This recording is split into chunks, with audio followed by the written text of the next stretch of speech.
legal protections to have that robust coverage of holistic safety.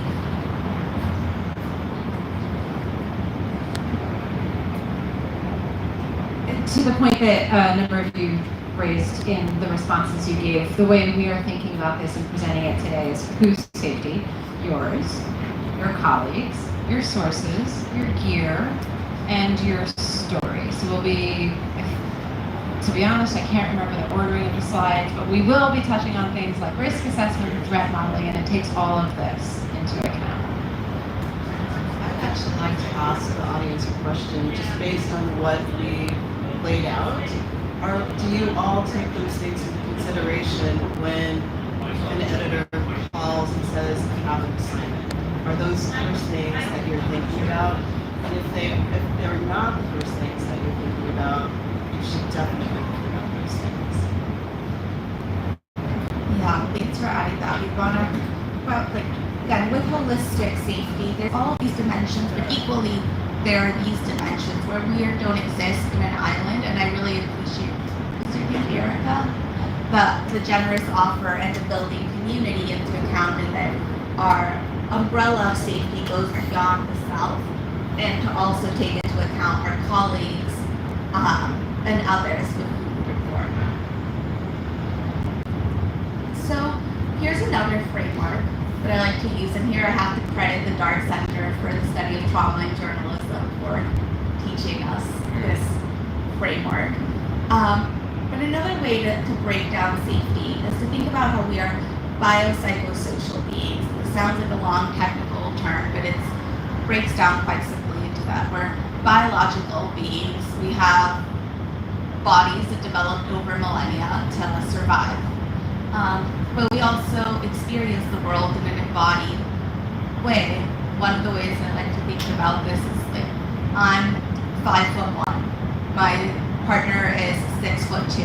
When we are in a crowd, we have very different experiences. It's like, let's stay in the middle of this crowd, and I can barely see past someone's back in front of me.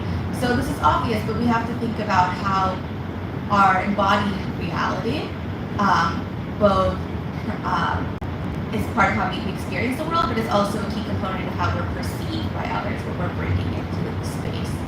But we're also psychological beings that are wired to make meaning, that are constantly interpreting and narrating the world around us. So we want to be aware of the meaning making and what our mental processes are as we experience things. The same way we want to be aware of our physical feelings. We also want to be aware of, what am I thinking right now? Am I here in the moment, or am I dissociating? Am I feeling agitated? Am I present? Those are some of the psychological considerations. And then social. We're beings that exist in community, that have developed to connect with others. And how can those connections be a source of safety? Or how do those connections become disrupted when we don't feel safe?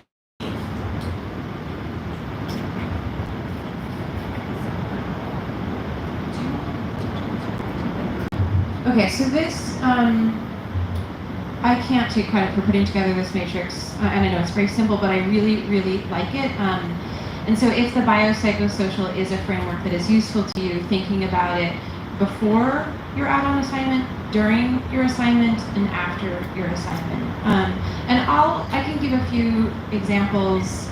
As I said, I have worked a lot with people in conflict spaces, so I think maybe I'll give some examples, but it might be useful to have like non-conflict examples as well. And something, I'm just gonna, maybe it's a little bit like bingo, I'm just gonna pick like a spot or two on the matrix, but for bio, after, and let's say this comes after being in a violent space, and maybe there has been some traumatic reaction, and maybe what you're experiencing comes a long time after, but it's 4th of July, and you're in New York, and fireworks go off, and all of a sudden you start panicking, and your hands get really sweaty, right? You're having a biological reaction because of the sound that is potentially triggering someone.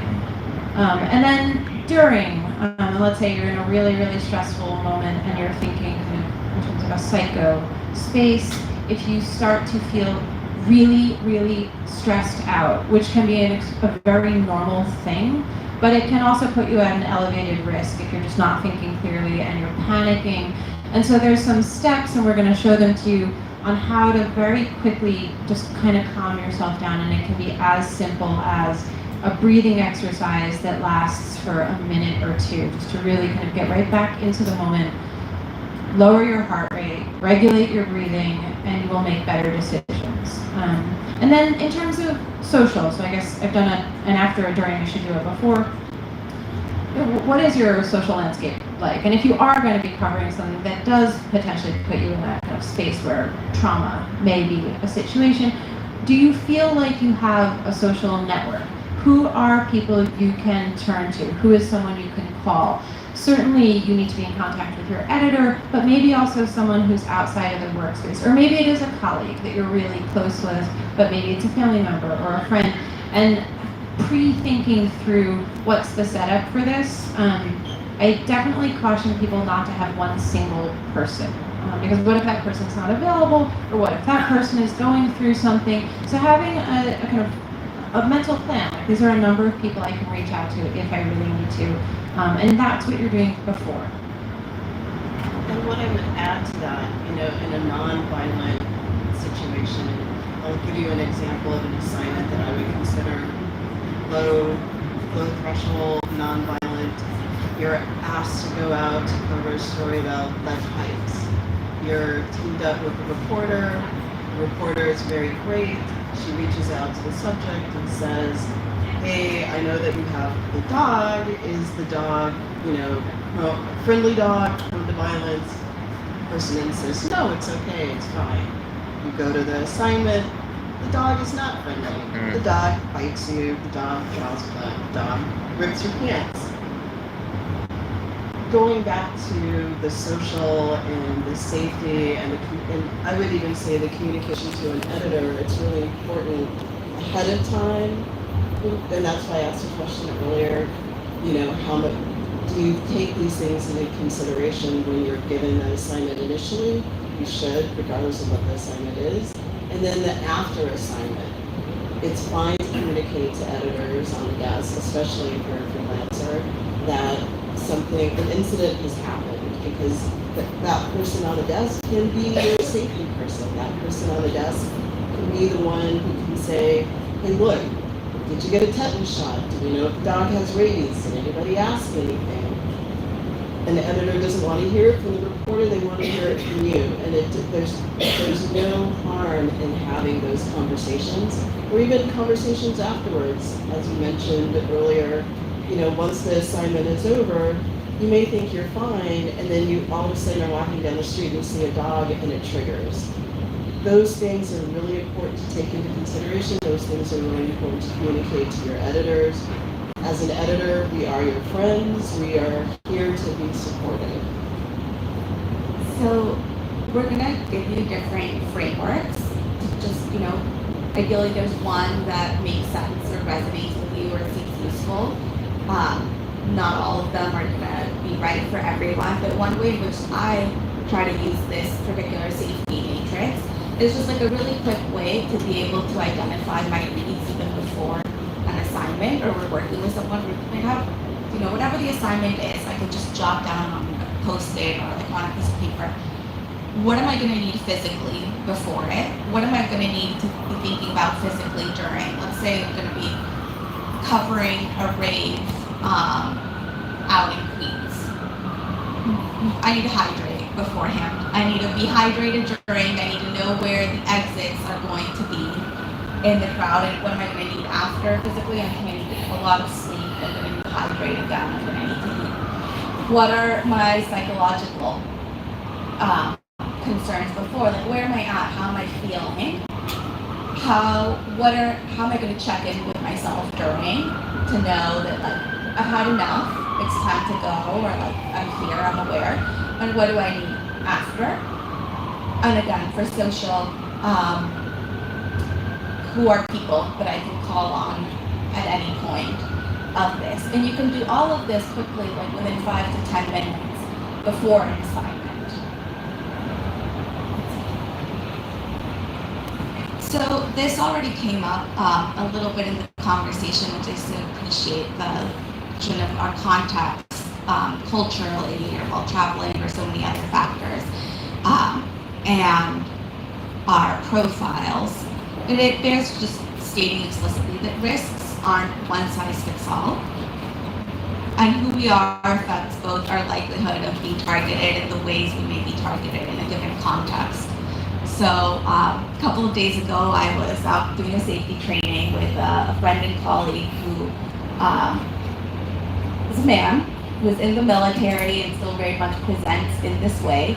And if we are out somewhere together, let's say this rave, out in it's not necessarily more likely that I will face physical harm than he will, but it is more likely that I'll be sexually harassed than he will, based on who we are and on that context. So just thinking about the ways that who you are affects your safety in a given context. And the way to break this down further is to think about our identity. And by that, just to give some definitions so we're all using the same language, is how do you see yourself? Your identity is how you see yourself. And that could be fluid. It might change depending on as your life changes. You might see yourself as a student at one point and as a parent at another point as your life evolves. And also it might fluctuate based on where you are. But your identity is distinct from your profile. Your profile being how others perceive you. And all of that within a given situation. How do others perceive you within one environment? Sometimes your identity and your profile are going to diverge. And that can happen intentionally. And that can be a source of protection when it happens intentionally. Where I find that we often get into trouble is where our identity and profile diverge and we're not aware of it. We are seeing ourselves in one way and are not aware that the way we're being read in that room is totally different. That can lead to some issues.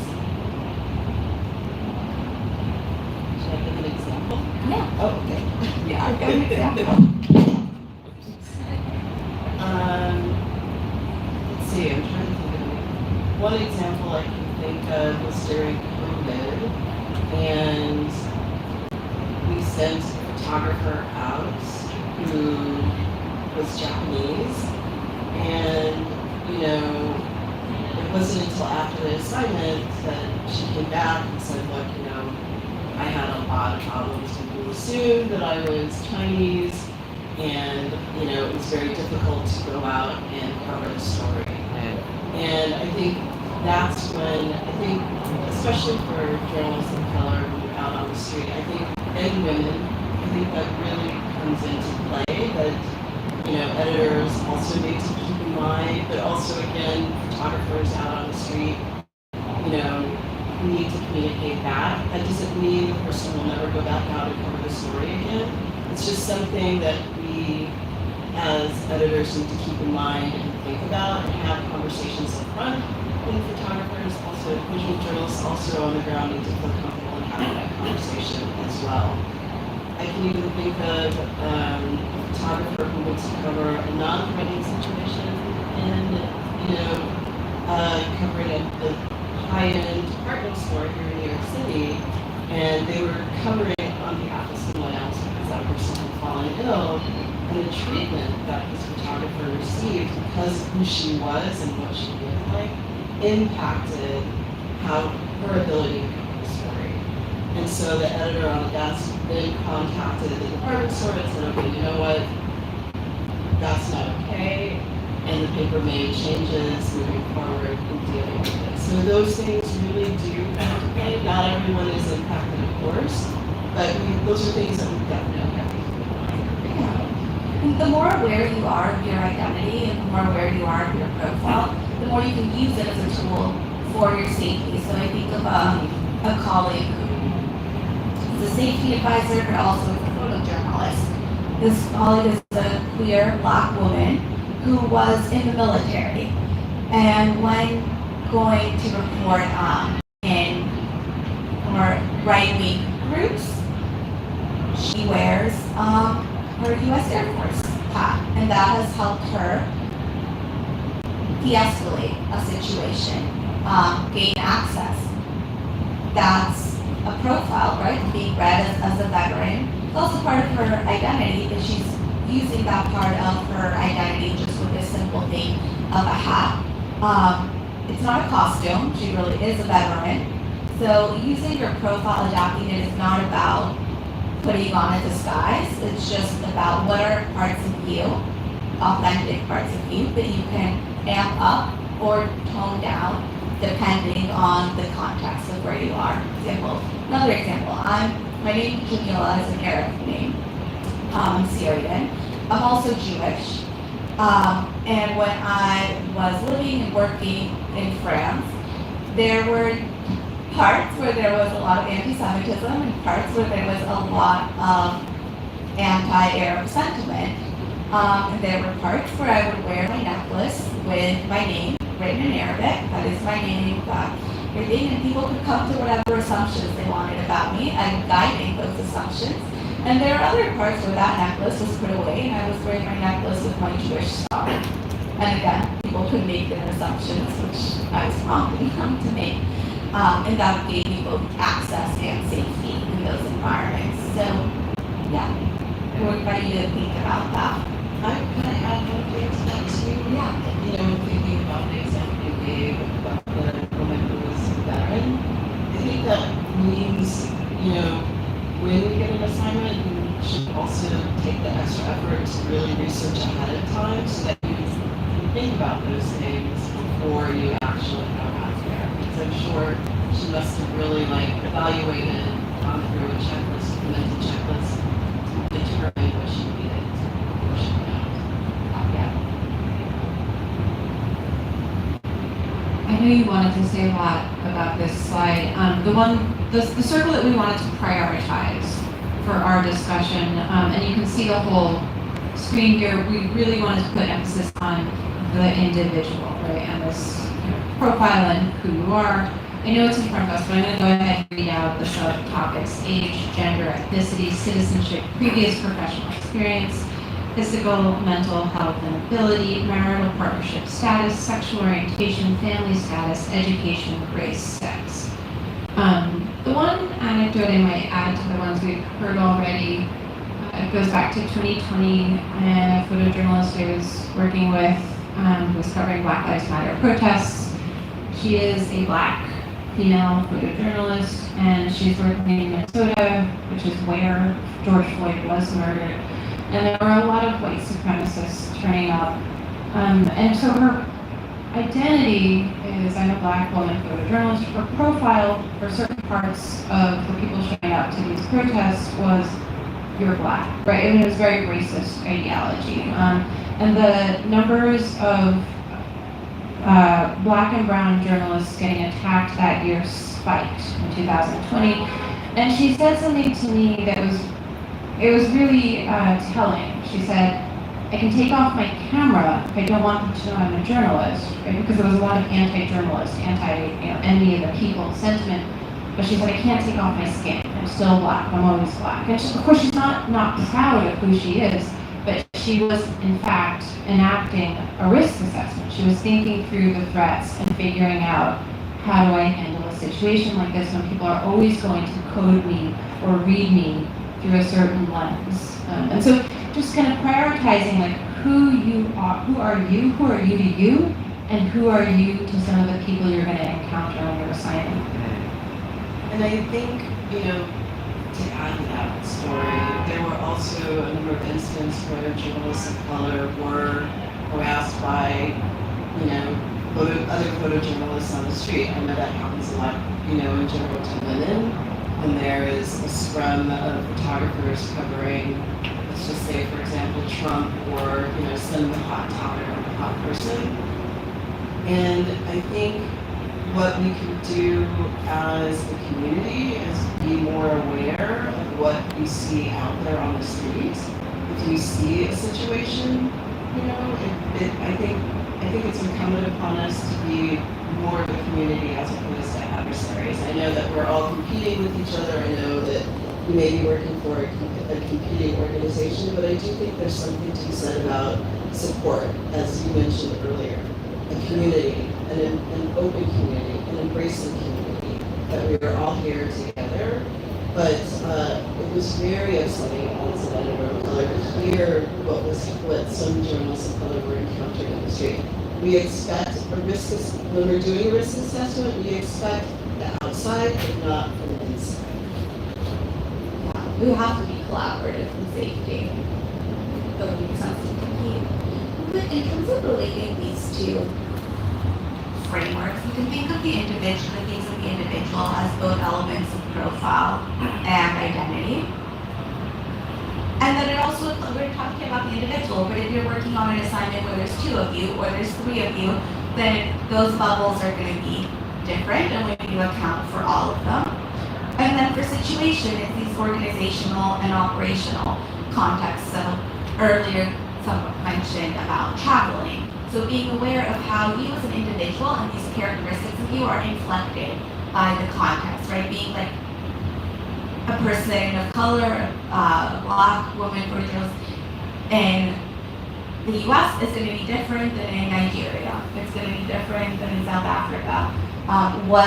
What we're viewing as like the default identity in any one place that gets privileged changes depending on the context, and sometimes we fall into, I think, the thought trap of thinking of identity as a term to just describe people whose identities are minority identity or marginalized identity, but it's important to think that every single person has an identity. You have many characteristics of it. It might be that you just happen to have a default identity in the context where you are, and that gives you a certain amount of privilege or access. And maybe that's privilege or access that you can then confer to your colleagues by working together. But what our individual characteristics are really inflected within our context. Both the wider operational context of the city, society, whatever environment we're in, as well as the organizational one, whatever news you're in. Even if you're a freelancer, you know that each organization that you publish with has different sets of resources, different cultures than the other.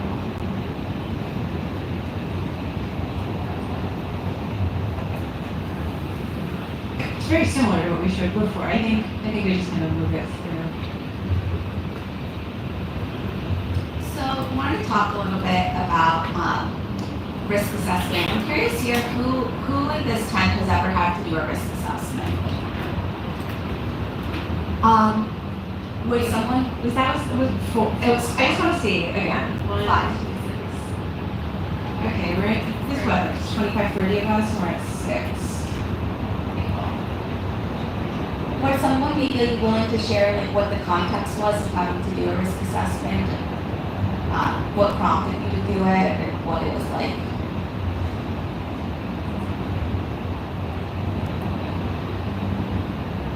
Yeah. Or you can shout from here. Sorry about my voice. I'm Erin. I cover disaster and trauma that's kind of my wheelhouse.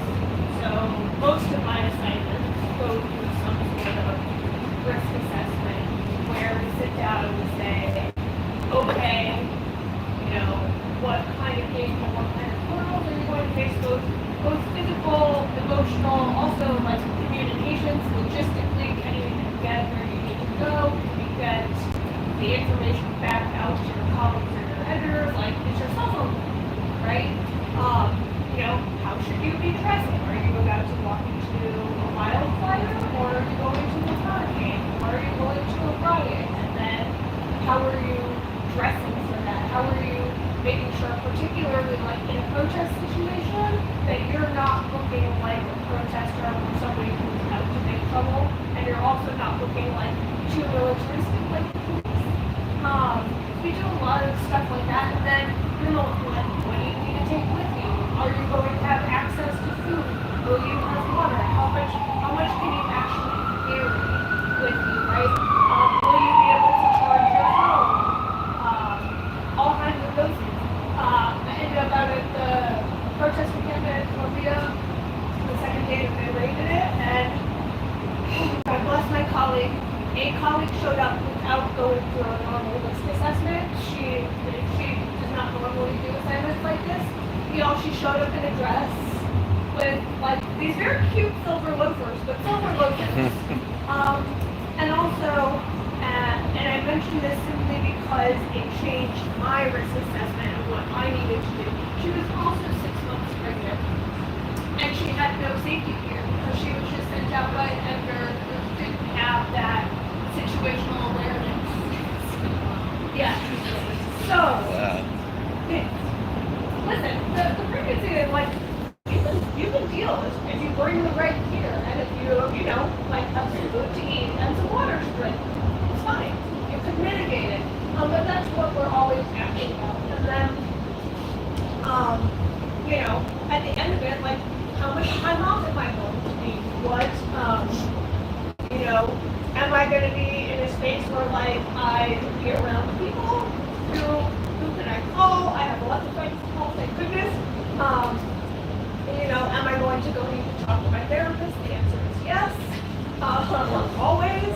So, I don't know. Did I get the right points? Oh my God, yeah. I was just thinking, like, do you want to come give this talk? And you're hitting all of the points. I want to know who you're doing these risk assessments with. I think they're exactly the way we want to think about risk assessment, which oftentimes can be a box ticking exercise that's called on by insurance providers, right? Like publication by, it's a requirement of their insurance that if they're sending someone to certain places for the insurance to work, like they have to complete a risk assessment.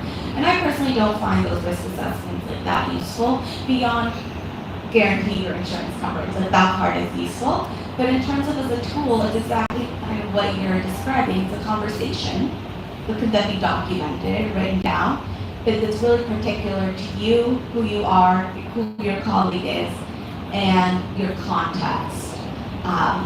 And it can be for any kind of assignment. It can be a longer risk assessment, more thorough, or it can be shorter. But if it's a box ticking exercise, I was telling them a horror story earlier today where some students of mine going to report internationally, somewhere that definitely presents some risks. When I gave a risk assessment to complete, they used the emerging technology of ChatGPT to complete it, and it was just a piece of shit risk assessment. It's not going to help anyone. Excuse my plotting mouth here. But it can be a really powerful tool. But we want to just break down what really basics of what goes into doing a risk assessment. And that's like, it needs to be basic.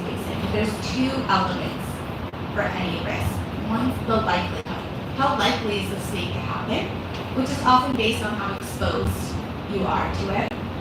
And what is the impact of this thing? If this thing is going to happen, what is it going to do?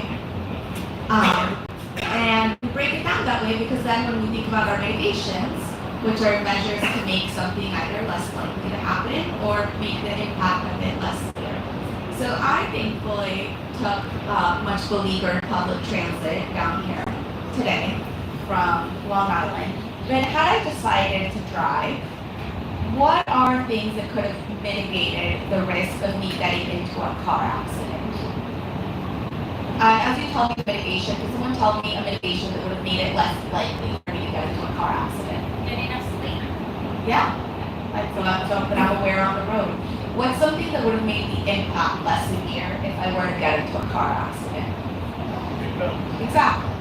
So, basic, but if you think about going to cover a protest or whatever, what are things that are either going to make it less likely that this thing happens to you, or what is going to make the consequences of that happening less severe? Because sometimes we can't really reduce the likelihood, but we can reduce the severity. I also just want to follow up on Erin's point, which we had a screen earlier that said whose safety, right? And it had like maybe your sources here, your colleagues. It's one thing to put up a screen with a couple of nouns on it. It's better to hear your anecdote because you did a solid risk assessment and you also just explained to us that the lack of risk assessment in your colleague changes in terms of what's going on the ground, right? And it raises the risk. So I think that's really important. And I'd like to add to that the editor factor. And as freelancers, do not assume that the editor has given you all the information. You do, I think part of your risk assessment is to make sure that you ask the editors a million questions to your satisfaction. Even if the editor sounds cranky and doesn't want to answer, it's up to you to do that. Now we have an assignment. I guess I can read this aloud to us. It's Friday, 10 a.m. You've been assigned to cover an anti-government demonstration with a staff writer. The demonstration is scheduled for tomorrow at 2 p.m. The group is protesting the government's changes to social welfare programs. Your colleague has gotten caught in the thick of violence during past protests. The crowd is anti-mainstream media. The rally is well publicized, but the protest route has not been announced. You only have on your assignment the resources you planned for. Write down, skip up. Actually, no, I do want them to think through. What are some questions you have at this moment? I think you don't have to write it, but what are questions you should be asking? Following Sandra's advice, that like you may not get all the information, but you need to ask everything. So what are things you're wondering about at this time? The expected size of the crowd, or the expected size? What colors do the protesters wear? Are there a lot of police presence and no police presence? Yeah. Weather. Yes. If you're working together, what happens if you guys get Separated. separated? What do you need after that? Will there be counter protesters? Yeah. Should you go into the crowd, or should you find a police officer and kind of stick with him? Stick around for 2 p.m. where I think Colin, you're going to talk about what to do in the protest, right? Yeah. Yeah.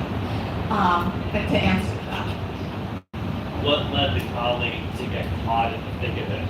Did they do a risk assessment? Or did they put themselves, potentially you, at risk in the future? I love these questions. So these are all 100% questions we want you to be asking. And here are some more questions.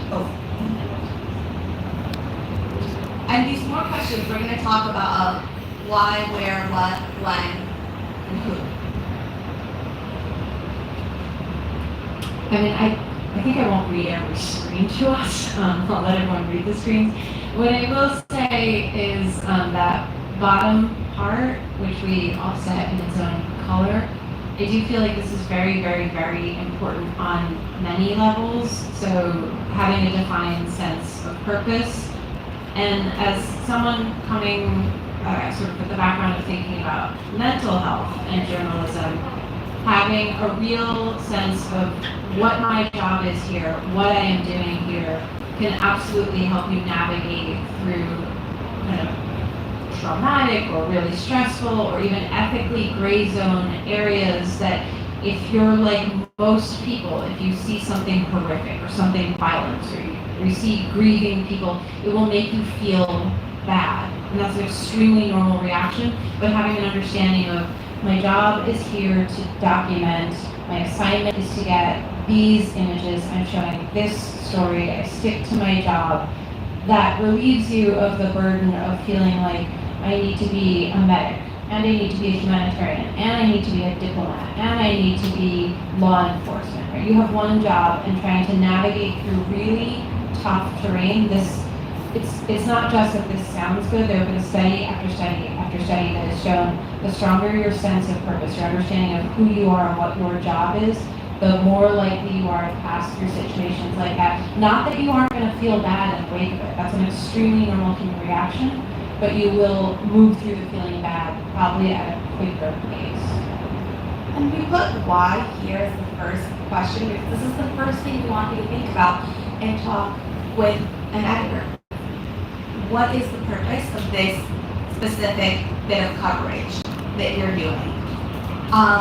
If you are covering a protest, are you trying to get a picture of the crowd size? Are you trying to get close-up portraits? Maybe it's all of the above. But if it's one of the two, it's maybe you can be in a balcony and get an overview of the crowd, which is going to be a really different position in terms of safety than being in the middle of the crowd. So once you can answer that why, it also helps you know, like, when have I had enough? Okay, I did my bit, because oftentimes when we just keep staying and lingering, that's when things go wrong. So being really clear about, like, what is the purpose? And sometimes the purpose is going to be fluid, right? It's like covering breaking news and I just need to be here to see whatever happens. But even having that explicit conversation is going to make a difference. Let's move on to who. So who, as y'all mentioned, like, are there going to be counter protesters in this example? Like, who's going to be there? Who are you going to encounter? Who are you working with? But also, when you're working with others, which even if someone's not out on the ground with you, you're always working with others because you're filing to someone. Who is responsible for what? And not taking that for granted. Again, having that explicit conversation of, like, I am responsible for this. I am responsible for making pictures, or I am responsible for back watching. And this is how we're going to alternate. And you are responsible for receiving my check-ins. Then who is going to be doing what? It's stating it explicitly, having agreement, and delegating. And you can collaborate on safety. Sometimes one thing that I've seen happen, both the bad and the way to flip it, is someone's out with a camera reporting with someone who's not out with the camera. They just talk about how, like, oh yes, they'll have each other's backs, but inevitably someone needs to, like, get the quote at this moment, and this is the perfect moment to take the picture, and no one has each other's backs. So having, again, that conversation ahead of time of how are we going to dig it up. And the solution can also be like, we're going to share a byline on this, because me doing back watching for you is what's helping you do that reporting. So we are both doing that reporting, even if someone's holding the camera or even if someone's asking the questions, we're both contributing. So being collegial in that way as a safety topic. And if you get to the assignment for like a protest and everyone is assuming the numbers are not as big as what was predicted, but the numbers have, grown exponentially, I think it's important to communicate back to the desk, you know what, we may need to bring another person out here because I can't do this by myself. I think that's also important to be able to assess the situation on the ground. If things change, to make sure that the editors have your back. Yeah, absolutely. I was just out west with reporters in Nevada, and it might be that it's not that the situation has changed and that it's gotten bigger crowd, but maybe you're being asked to go do something outside in the heat for just an amount of time that is not safe. So maybe you ask for someone else to cycle in and you cycle out, or covering a trial that's just going to take forever. So who are your resources? Yeah, I mean, I think it overlaps pretty strongly with a lot of what we discussed in terms of identity and profile and understanding, and even the biopsychosocial. So, and this is just reinforcing what we've been talking about. I think one thing, there's many points throughout this presentation where this could be said, or this also just seems a useful one, with the kind of calling the editor and saying, this isn't going to be safe, or calling the editor and saying, I'm going to need another person working with me. We, the three of us, absolutely discussed that we know this is not easy, especially for freelance, and we understand completely that you're off an assignment to assignment, and that you don't want to be seen as the complainer or the quote-unquote weak person to an editor. You don't want to miss out on future assignments. We get it. It is not an easy position to put you in. The bigger picture for us is this is not an editor you want to work under. This is an editor who's going to toss you under the bus because you have raised real risk issues. And I think, like, for me, the bottom line is your safety is part of the whole process of this story. And if you're not going to be kept safe, you have to take that seriously. You have to see yourself as a business, not only as a person who's filing invoices, but you are your own business. You are a walking office. And that is also why we want to emphasize that if you feel unsafe or if you feel like an editor isn't hearing you, there are other editors on the desk that you can always reach out to. But it is important that you think about yourself. Yeah, and as part of you being a business, you're in it for the long term, not just for this one story. There's going to be other stories, but there aren't going to be other stories if you're hurt. If you're worse than hurt. I can say something on this. So in terms of the who, right? If we're doing a kind of a who or a why, a who or where or when. We did break who into a few categories, and one of the who's that we always think that journalists broadly, photojournalists in this case, should be thinking about is the source. This isn't specifically going to be the subjects in photos, but let's say often, especially if we're a room of visual journalists. And again, coming from a kind of trauma-informed perspective, particularly if you're dealing with sources who have been victimized or have been violated or are survivors of whatever. These are people that, of course, you need to be extra careful with, extra compassionate with. I think most major media organizations have this directly written into their codes of ethics. But what I wanted to say is that it's not only protecting your sources to be respectful of their boundaries and to understand that if you approach this incorrectly, you could re-traumatize someone, which is a really serious thing.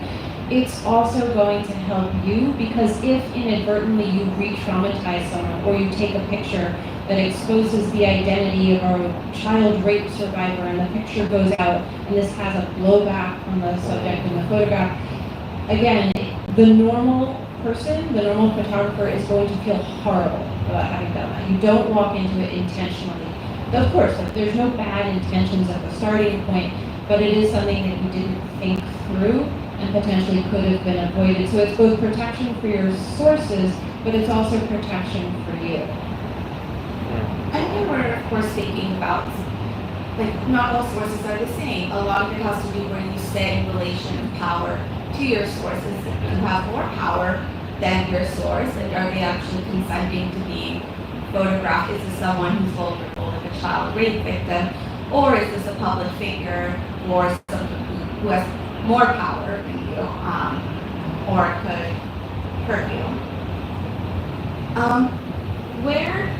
These are a lot of the things that we're thinking about, but where is like a shorthand for logistics?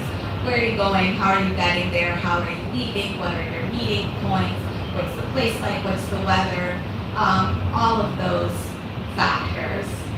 And then also think about where you're going to file from, especially if it's breaking news, like live. It's like, okay, now I've thought of all of the, like, how I'm doing my coverage, but where can I actually like sit down and file pictures from? Also, I know that for the photojournalists who were just covering the Trump rally in the Bronx, right? This is, of course, breaking news. You need to file really quickly. Everyone who was, I think it was on Verizon, their networks were jammed. Like it was not working. And so they fell behind people who didn't have other coverage, right? And this is, I personally didn't realize they had to think through this in advance, but when you're in spaces with large gatherings of people using their cell phones all at once, you need to think about this. So what's your backup Wi-Fi source? And especially, of course, it goes without saying, for natural disasters, it did a photographer who did not think through how to file and where to file, and if they have the right equipment to file. And, that then becomes unnerving for the photographer, because I could sense that they were getting off their game, and unnerving for the editor. But also, it plays into communication. And now with climate being the way it is, a lot of services, for example in Texas, it all went down. And so those are things that you want to think about. Do I have the right equipment before I accept this? Thinking of a journalist who covered a Trump rally. I don't even know what year. It seems like we're just always living in an era of Trump rallies. Some in the South, and they were staying pretty remote place. They were staying like a 1-hour drive from it. But this was also like a breaking news story. It wasn't safe to stay as, also based on their identity, but just as any journalist behind at a Trump rally filing, and it was going to take a while until they made it back home. So they pulled into like a very well-lit gas station that had a ton of other services and people and filed from their car within there. So kind of finding boundary routes. What are places where people will have signal? You need to bring a hotspot with you, and can also safely sit and do what you need to do. Then what? The stuff. This is what we often get caught up in thinking about it. Oh, this is the gas mask I need, and this is the body armor. So what do you need that actually aligns with the threat that you're facing? So what equipment do you need to do your job? So what cameras do you need? What lenses? What memory cards? What hotspots? What satellite phones? Like, what do you need to communicate and to do your job? And what do you need to keep yourself safe? And if it's PPE, thinking about again in a protest scenario, well, what are the tactics that law enforcement actually uses, and what PPE aligns with those tactics? Or what's the weather going to be like? And what do I need? And then thinking beyond just gear, but also basic things like your phone and chargers for your phone, and all the extra batteries in the world you can carry, and water and snacks and speakers and things that will allow you to be out there for a while. I just want to say I really, really, really would like for everyone to start thinking about mental health as part of your PPE. That it isn't just the physical items that you're taking, or the flak jacket, or the whatever, the bubble caps. Like preparing and thinking that through is part of, it's just part of it.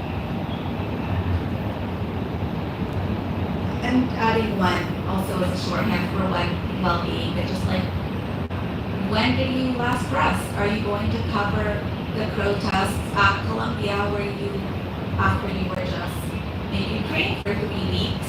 Or did you sleep and eat well like the past 2 nights so you can be there? And then really, how will you know it's time to leave? When will you know it's enough? I just can't reiterate that enough. That it's so important to then relate the when to the why, because you don't want to overexpose yourself. It goes back also to the likelihood of a risk to happen. The longer you are somewhere, the more likely something is to happen.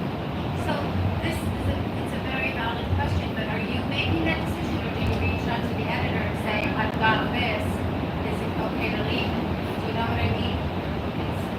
I would say both. I mean, so part of that is what is your purpose in this assignment? And if it can be answered, if it was, I needed a solid photo of Trump walking out of the courthouse, I got 7 of them, you're done. Right, but Right? when it's unclear. But when it's the more fluid, So there have been times as an editor myself, you know, I can tell when when it's time to pull the photographer off, just by, I will ask a series of questions, and when they're answering a particular way, or if they're constantly repeating something, then for me, that is an indication that I'm going to tell the photographer, we're good. I would recognize the signs. I think also in my experience, more often than not, the photographer doesn't necessarily want to say, like, it's time for me to go. Which is why understanding that biopsychosocial and learning to read your body is really important. Sarah, can you share with us like, some of the questions you might ask to check in on someone? I'll give an example. When the tsunami hit in Indonesia, I sent out several photographers, and one I personally will say to myself, all right, I'm going to check in every 4 hours just to see what's happening. And one of the photographers,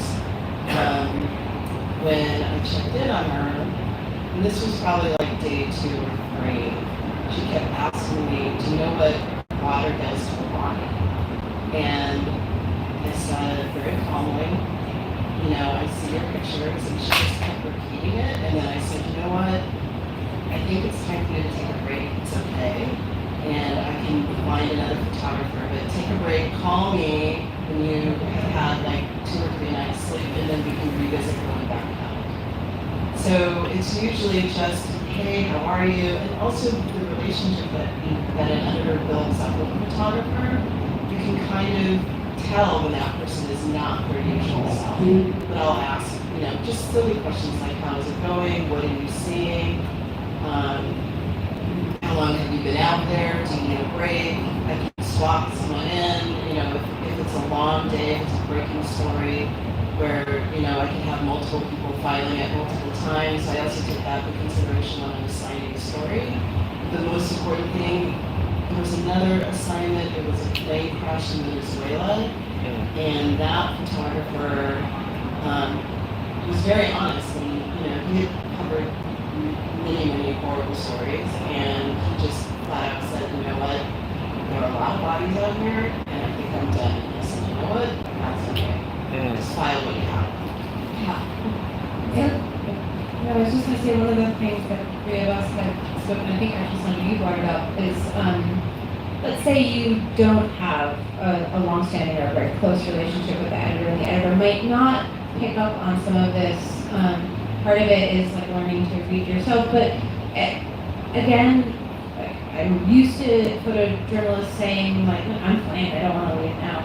But if your partner or family or friend, if people are cueing you, asking like, are you sure you're okay? Like you don't see yourself, listen to it. It's not a throwaway comment. At least consider that they're seeing something that you're not seeing.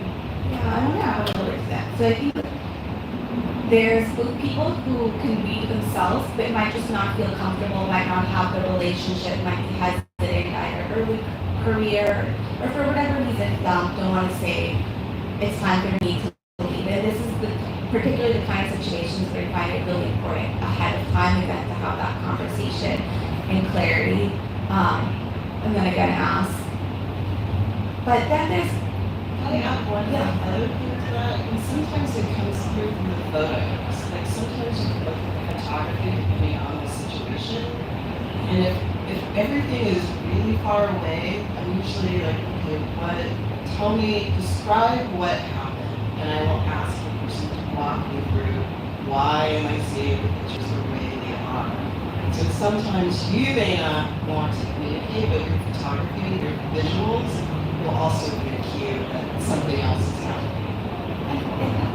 Versus something else that happens is going to give us, we'll talk a little bit about what happens biologically. But you said there's a lot of photographers, journalists of every kind will say, no, I'm good. I want to be in here. Like you get momentum, you get caught up by your story, you get literal tunnel vision as you're looking through your lens, and you stop having awareness. You lose all sense of like time, situational awareness, you're at the edge of the crowd, and suddenly you're like 100 people deep into it, and police are starting to hold people. So I think if you know yourself, you have a tendency to get really focused in on your story, then one simple tactic is to make set alarms. Just literally set alarms on your phone that are going to interrupt you and force you to both like look around, see what's happening, but also cue you to have a check-in with yourself. To interrupt. Which is so normal. Like, that's what you're there to do. You're pursuing it, right? Yeah, we've covered. Again, if you're thinking about the safety concerns, ask all of these more broader questions of framing, and then going a little bit more into the tactics, thinking through what's going to be your communication plan. You need to have check-ins. What's the cadence of that? What devices are you going to use? Building in redundancy into your communications plan. What's the digital security before, during, and after? And please do stick around for Ella to talk a lot about that. And managing your social media along with your devices. And with your transportation, thinking of your exit strategy and a backup plan. And then with PP, everything you said about considering your profile. Also with your vehicle, considering your profile. Getting off the subway is going to be one profile. Getting out of an Escalade is going to be a different profile. Thinking about insurance. Oh my God, please think about your insurance. And for freelancers, and especially if you're recording internationally, ACOS Alliance has some great resources on insurance for journalists, insurance for freelancers. And then legal. What happens if you get arrested? What's a lawyer on call? While reporting in the US, there's a great resource of the Reporters Committee for Freedom of the Press that has a 24-hour hotline for journalists. So look up their hotline, learn it, and have that as a resource for while you're out. And PPA for photographers as well. Yeah, National yeah, Press yeah. Photographers Association.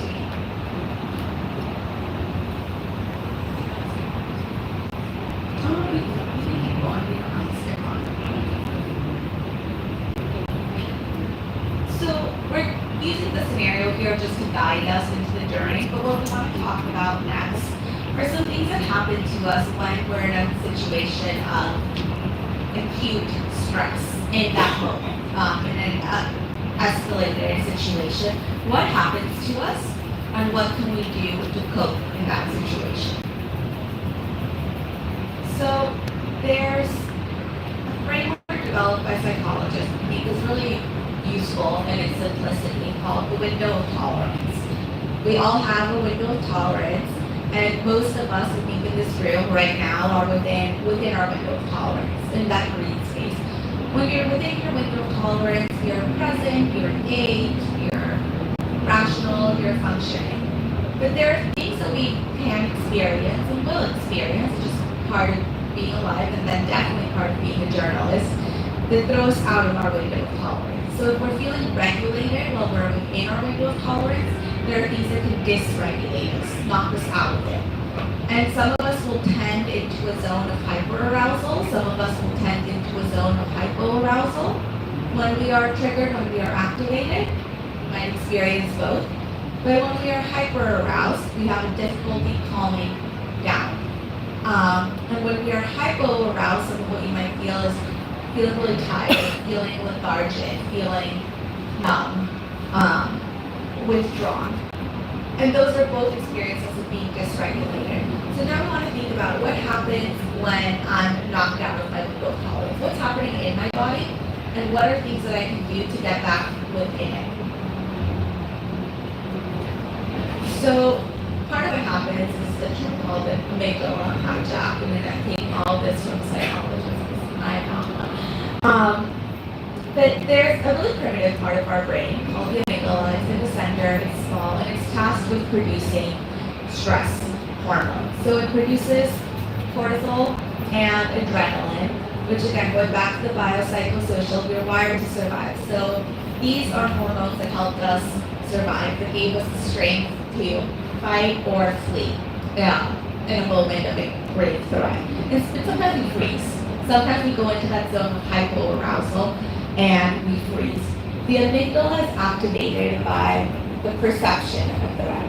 The threat, we could be perceiving it on a screen when we're editing images, or we can perceive it happening right here on the ground in front of us.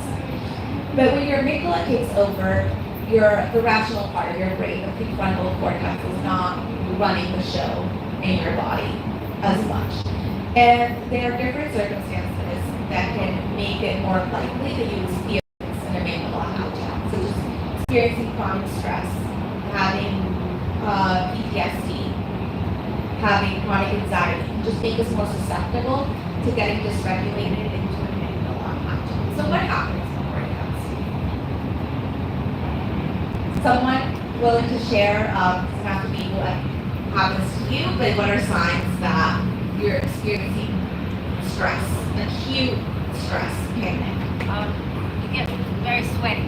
Yes, very sweaty. Anything else that happens to your body? Excessive heart rate. Yes. Yeah, so these are all things that happen to your body when you're feeling really acutely stressed. Rapid heartbeat, right? Your heart is just pumping, trying to pump more blood.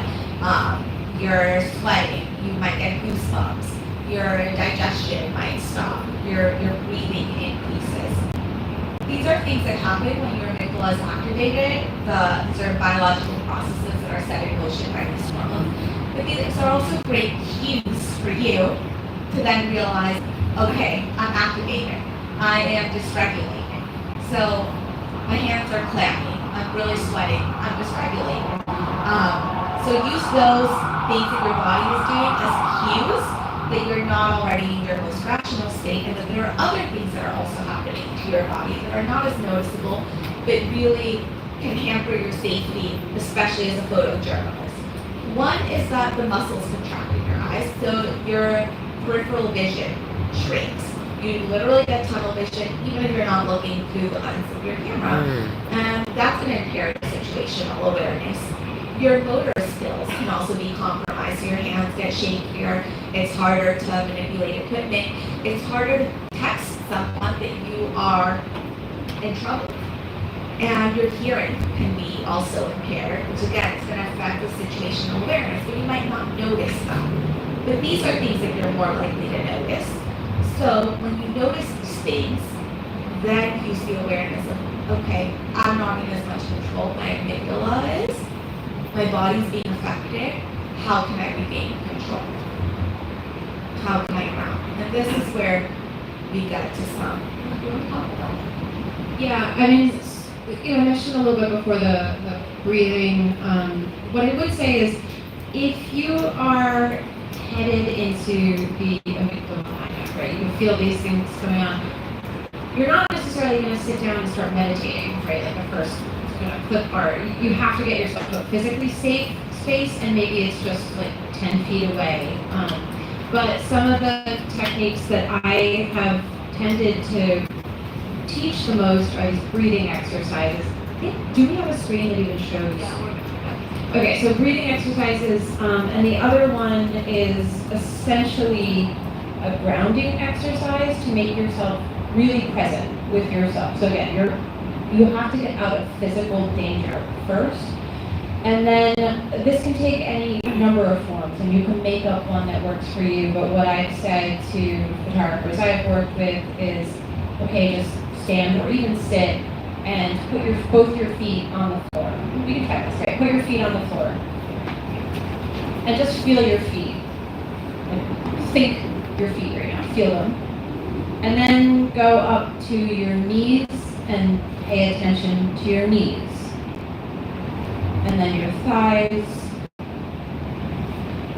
And then your stomach.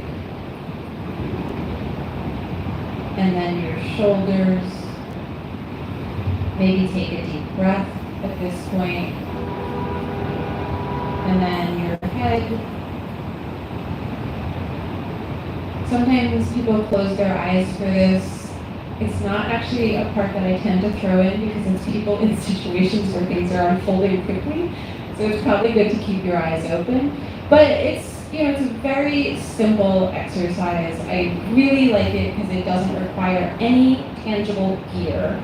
And it just centers you back in yourself. And it's back to that biopsychosocial. It's just noticing yourself and your body. So first you're noticing my hearing is like you're reading my ears, and my hands are really sweaty, and my stomach feels queasy. I'm going to go sit down and just kind of do a mental walk through my body right now. And it usually does calm people down, and it lowers your heart rate if your heart rate has spiked. Yeah, and the amygdala hijack is a biological process. So doing biological things like you're hyperventilating. Okay, well now practicing breathing, that's been directly interrupting and combating that. And these are things that you can do without any gear that can take just a few seconds. So actually, even before you get to the zone of safety, if I'm thinking of myself in a crowd that I lost sense that I was suddenly in the middle of a crowd, and now I notice I'm in the crowd, I don't know where to get out, I'm starting to panic. Taking that moment to either do like a scan from your feet to your head or take some grounded breath is going to help me regain some awareness and find an exit strategy and get to greater safety. So you can do these incrementally. And also be prepared ahead of time, because the more prepared you are, the more you've thought through scenarios, the more plans you have, the less likely you are to feel unprepared and then start to panic. But we're going to move on to some breathing. Yeah, and what I would just add also is that we had that many screens ago, the circle that focused on the individual identity and part of its age, experience, and citizenship. The more you're in situations like this, and the more you navigate through them productively, the better able you are to handle them each subsequent time. And you might not have the beginnings of the panic attack next time. And so it's completely sensible that when you are in hostile environments, editors don't necessarily want a totally green journalist. They want someone who's had this experience before because that person is going to be safer to them and safer to others around them. I would agree. We try not to throw people to the wolves like that. And we know that there are journalists who may want to make a transition from maybe working in features to working more in breaking news. And, I think again, you have to see yourself as a business and decide if that's the transition you're going to make. You then want to make sure that you've got the necessary training and communicate back to the editor too, so that they can then figure out what's a semi-low risk situation to put you in and what is a high risk situation. Yeah, like everyone has to start somewhere. Note that that somewhere doesn't need to be the world's most active conflict zone. And also when you start, you should all, even if you don't have all of the experience into whatever situation you're going in, that doesn't mean, just because you don't have the experience, doesn't mean you don't need to also have your preparation. You can do your homework before you go somewhere. Yeah, this is like another grounding example. Like, I know one of the ways that I react to acute stress, just speaking from my own experience, is I often dissociate. So I stop being present physically where I am and my mind is elsewhere. So something that can get me back into the present is really helpful. So if you're someone who might dissociate or just go elsewhere when you're feeling acutely stressed, this is a really simple way to ground. Because it taps into all of your senses. So I'm actually going to just do it here really quickly with y'all. So the first thing you're going to do is you're going to notice 5 things you see. Just look around quickly and just notice 5 things. And then touch 4 things. You can touch with your hands, or you can feel the ground under your feet, feel the chair behind your back, and it's just that sense of touch, of physically feeling something. 4 things. Then I want you to notice 3 sounds. What are 3 distinct sounds that you hear? Notice 2 smells. Even if they're not pleasant, they'll bring you into the world. And then acknowledge 1 thing you can taste. Again, just by employing your 5 senses, it just brings you back quickly into your body. If you practice it, it just takes a few seconds to do. Here are some breathing techniques. There are so many breathing techniques. There are apps for breathing techniques. But find the one that works for you and practice it. You can call on it. It's very powerful. There's a reason why they teach women in labor different breathing techniques. It helps your body. So the top one we have here is square breathing, where you're going to breathe in, inhale through your nose for a count of 4. Then you're going to hold that breath for 4 counts, and then exhale through your mouth for 4 counts. Ideally, you're doing that breath into your belly, where you're holding it and you're exhaling from your belly and up, just engaging your whole core. Or there's another one called a forced sigh, which can really, and every time I do this in a room, I see people's bodies immediately relax. But you're doing it where you take a deep breath, and before you even hold it, before you exhale, you take another breath, like you're filling your lungs with breath, and then you do an exhale. So these are some techniques, maybe you have others that work for you. But now we want to talk about what happens after. So we were just talking about scenarios of acute stress in that moment. What can you do to regulate? But what do we do after? And after can be right after. After might be years later. You mentioned, I think you were mentioning the other day, Sandra, a colleague who had some things come up years later. Yes, I have a colleague who covered January 6th, and then we've been hosting a series of, conversations with the Dark Center, and the person sent an email and said, I didn't realize I had PTSD during January 6th, and so I went through the Dark Center live here, it's totally fine. As I mentioned earlier, just one big dog, sound, smell, you know, even any of those senses trigger something. It is also the case that traumatic responses, maybe diagnosable traumas, almost always occur in delay, the symptoms that you experience. So what can you do after you go through something tough? One thing that you can do is debriefing. There could be an institutional debrief. It's either with an editor or with a security advisor where they're kind of more structured conversation and you're talking through everything that happened. There might be memos that are produced after incident reports, lessons learned, what went well, what didn't go. You do any debriefing after assignments? Yeah. I call my husband, and then I call my parents to remind me why I do what I do. And I talk to my son, and then, you know, I usually reach out to friends who have nothing to do with the profession that I'm in. And I'll either take a dance class or yoga or something physical to just to get me moving. And I always encourage people to do that as well. Yeah, so perfect example of a social debrief, even if the organization is not doing one. Who's in your network? Who can you talk to? Whether it's friends, spouse, your child, your parents, or a therapist, those are also all ways to debrief. And then also a personal debrief. It could be journaling, that could be voice notes to yourself, but a way to get something out of your mind and into an object to go to process both your personal and your professional takeaways. We included this because it has kind of become more of a conversation in the journalism community. So I'll just say a few words about it. I have three definitions there, and the first two are kind of came out a few years ago, and the last one is my own in research I've done specific to moral injury and photojournalism. So a lot of the kind of major definitions on moral injury include things like perpetrating, participating, or witnessing an event that crosses your moral boundaries, or your moral compass. For my purposes, the photojournalist has to witness everything. So I removed the witnessing element. Or you're always looking. That is the definition of your job, is looking and visually documenting.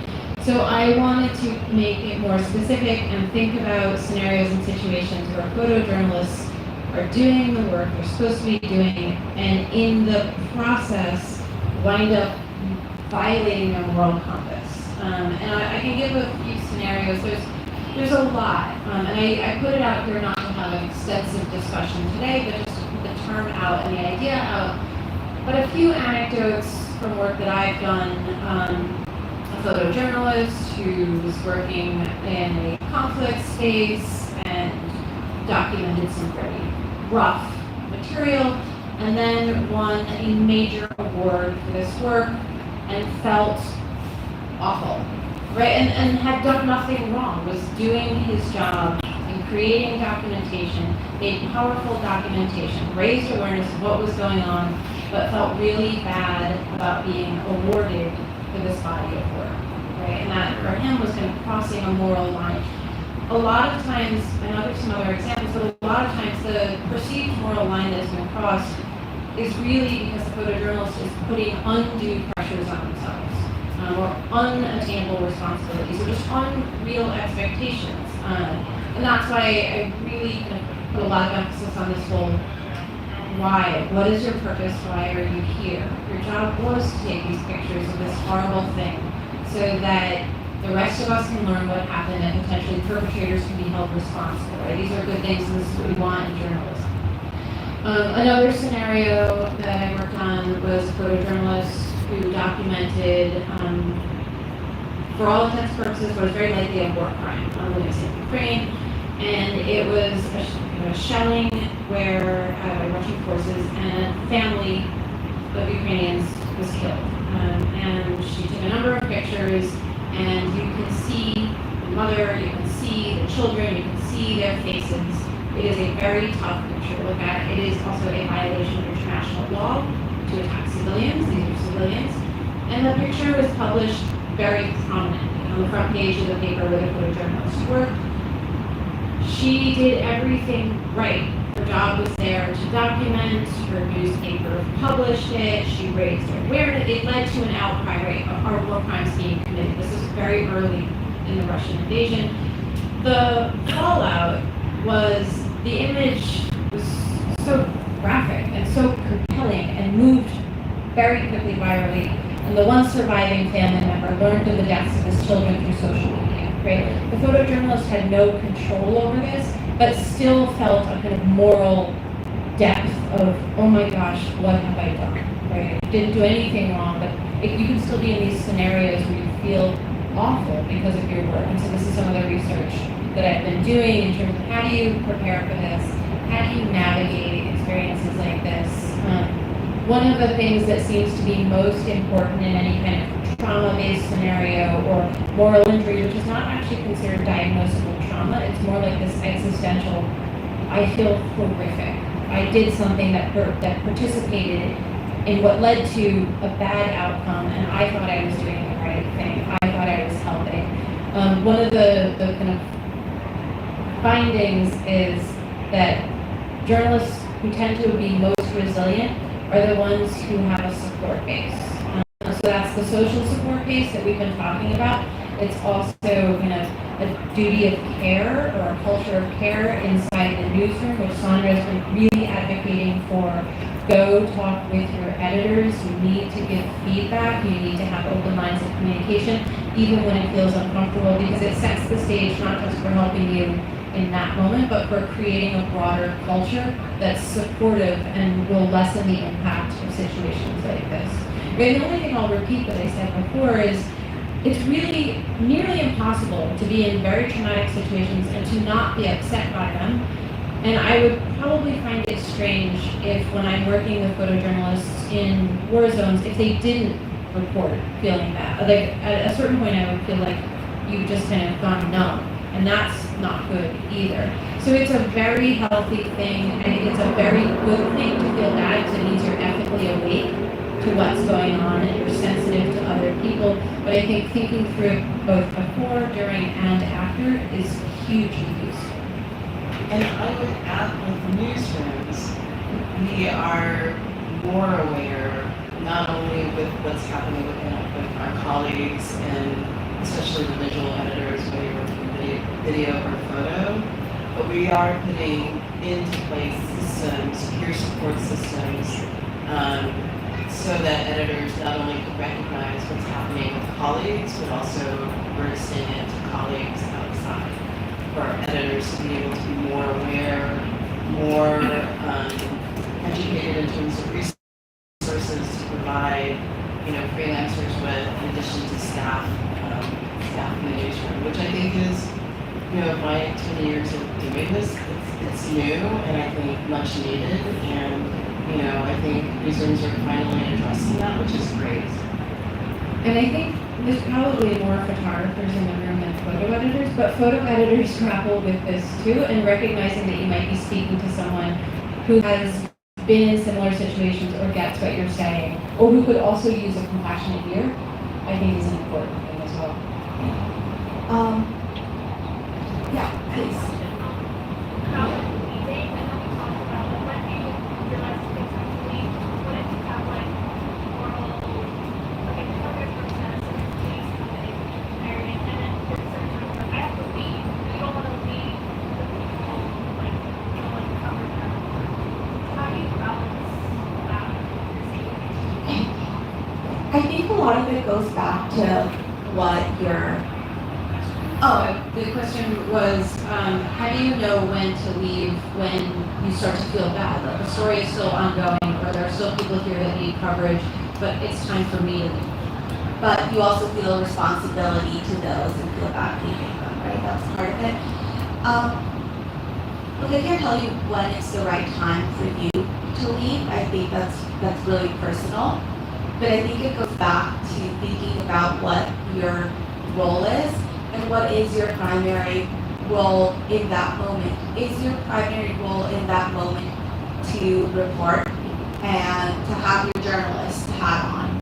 And if it's that, what is the trade-off of staying? Sure, you're leaving coverage behind on the cable, but you're not filing anything from a jail cell, right? If you get arrested. The moment you're arrested, the moment you're pepper sprayed, is the moment that your reporting is done for the day.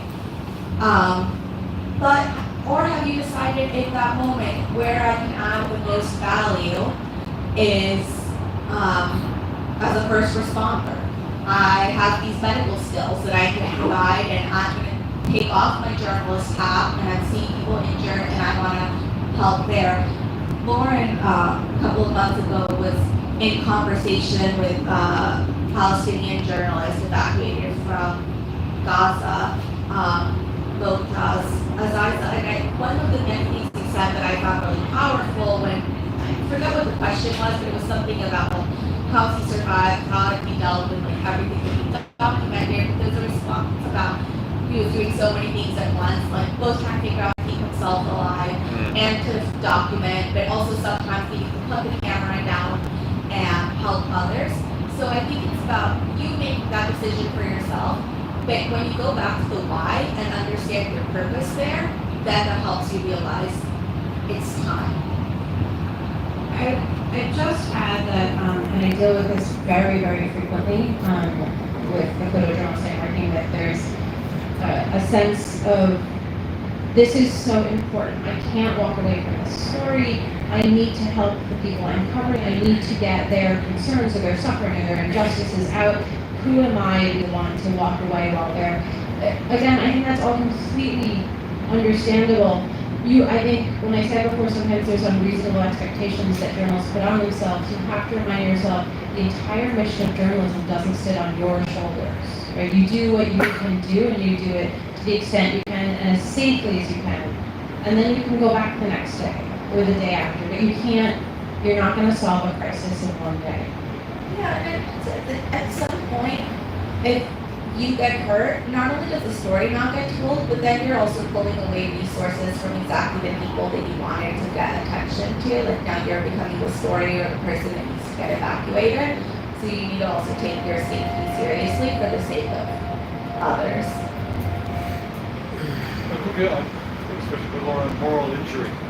I'm wondering if your definition might expand, and maybe it does, to people, journalists who have reported, done their job, got the information out, war crimes or whatever it is, and then nothing happens. Yes. There's no change, and that's a different kind of moral injury that, Yes. despite all this work, It's more of a cumulative moral injury, and I have explored that, where there's this feeling of, I'm inside this profession, I believe in this work, I'm doing the good, I'm fighting the good fight, and nothing's changing. I'll give you an example, and it pulls us out of the war zone space. I was working with a photojournalist and doing research for this moral injury paper I wrote, and she talked about more of a cumulative. One example that she gave was she's a Black woman who focuses entirely on local Black communities, right? And she says, I care for them, and I understand these communities, and I'm the best placed journalist to be going in, and I know these people, and they trust me. And she filed a picture. So this is going back to during the pandemic. You may recall there was a shortage of baby formula in the United States. The shortage impacted lower socioeconomic brackets more than it impacts upper class. So she took a picture, I believe it was like a Walmart, and it is a picture of, you can see that the store's been broken into. She framed it very carefully. You can tell you're in the baby formula aisle.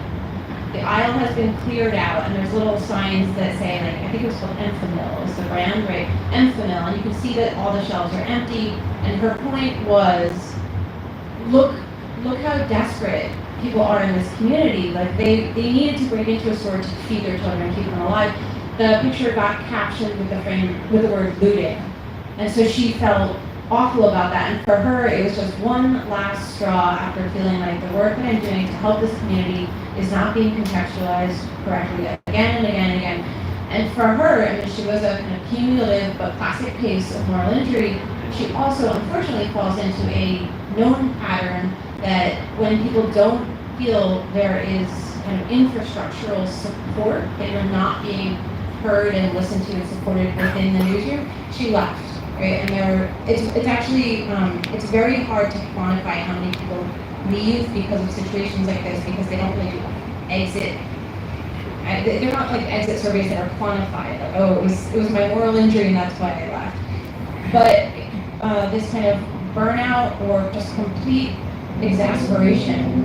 And in her case, it was definitely moral injury because she felt, which is usually coincides with guilt and shame very, very strongly, and she wound up leaving the profession. Wow. I just want to say, like, in small, like, local papers in New York City or in the tri-state area, there is no photo editor. Like, you might have an assignment person, they send you out, and you have no contact with them when you're out. And the only feedback you get is, once the writer puts the story together. And, sometimes I'll leave a note, hey, if you need more context, because, I leave notes of what I saw, like my selected images, which I thought maybe would work better. But there's, like, sometimes no support at all. And so you have to be, like, for the past year, I'm like, yeah, I don't feel like the editing desk is being supported, so I reached out to a lot of the freelancers in the paper, and, like, maybe just the four of us should go out for coffee, because it seems like with newsrooms, I don't think we have a newsroom anymore. I just think that's, like, it's wonderful when you have, like, the New York Times, the Washington Post, and the national papers, they have some kind of cohesive way of reaching out to an editor. Depending on who you work for, you're lucky, like, if you even hear back from your editor. So it's kind of, that's like the mental health issue of that, going out. Like, I was sent out, like, when I was very green to this one assignment, and, I was lucky that I knew somebody from a staff photographer from another paper was there, so I was kind of, thinking on them, and we knew each other because we're local, hyper local. And, I was physically, verbally kind of tested, and I felt I didn't know what to do about it. I wanted to come out, and I'm like, I don't think I can get the photos that you want. And just coming back from that, like, I couldn't share that. So it's kind of, I wish that, like, if there's something like this, but maybe for newsrooms, like newsroom education, is how to work with strangers and freelancers, that would be great. And also that, like, if you submit to the wire, like we were saying, there's certain images I'm like, that's a great image, but I'm so worried to release that out into the world without any context and how it might be used. So there's, like, all of that moral injury that it stays in for a week. It falls, and it's like, and you can't talk to your family because they're like, why are you doing this? So you have to talk to maybe somebody who kind of understands you, or find a colleague who's willing to give you, like, a coffee, a coffee meeting or something like that, if you're lucky. So I think I'm happy you guys are talking about this, because this is why I'm here, pretty much, yeah. And what's your name? Erica. Erica, we hear you. We do. I mean, this is a known problem. That there are certain large newsrooms that have capacity, and then there's other newsrooms where you're losing revenue, you've never met one person. I mean, I think we and many other, like ACOS and CBJ, many organizations are trying to make inroads on this. I do think you're going in the right direction, though. Just having, even if it's a small social group, I think that can have an enormous impact. I mean, at an event that I did a couple of weeks ago, we could do this today. At the end of it, I just capped off the workshop by saying, hey, exchange your contact info, even if it's just your Instagram handle, with one person in this room. And it started to build, like, little bits of community within the room. Yeah, I want to spotlight two resources for newsroom education, because we really want to get them out there. So if you know newsrooms that want to know more about safety, they just, like, don't know where to look, the ACOS Alliance launched a wonderful site all dedicated for editors on how to safely commission. That's free, that's available. If there's editors who are curious about safety but just don't know where to look, they should definitely go through the self-directed course that ACOS has put in.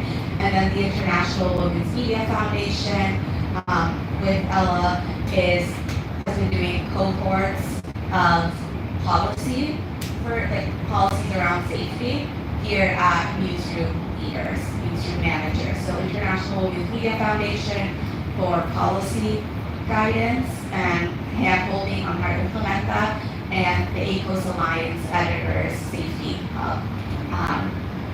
Really have to move on just because of time, but we're going to be around if you want to talk about anything else.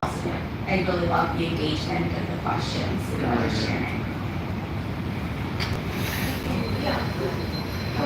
I have one question. Is there any free mental health training available for photographers or photojournalists? Yes. There are online resources on a few websites, including those that Jamila has mentioned in the Dart Center. And the Rory Peck Trust can help with finding therapists for journalists who need it. As far as mental health, specifically photojournalism, I don't know of programs. This is not only for photojournalists, but the International Women's Media Foundation gives grants for therapy. So you can request those. And then I think the Committee to Protect Journalists might have more resources on mental health support, so we'll ask them. I think, and Elizabeth, you can give me like a yes or no. I think if you have registered for this event, we can get an email out later that has a list of resources available to people.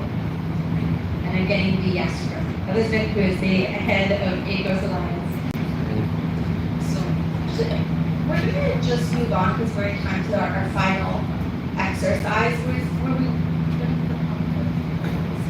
Yes, you were given sticky pad papers like 2 hours ago. I hope you can still find them. If you need sticky pad papers, raise your hand.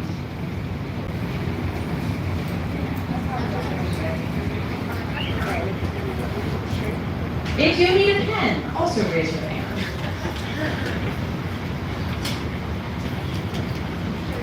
I think there are a few pens needed on it. Okay, here is your prompt. Oh, no, it has nothing to do with the acknowledgements on the screen. That's just us grateful to all the people in the landscape who work with us.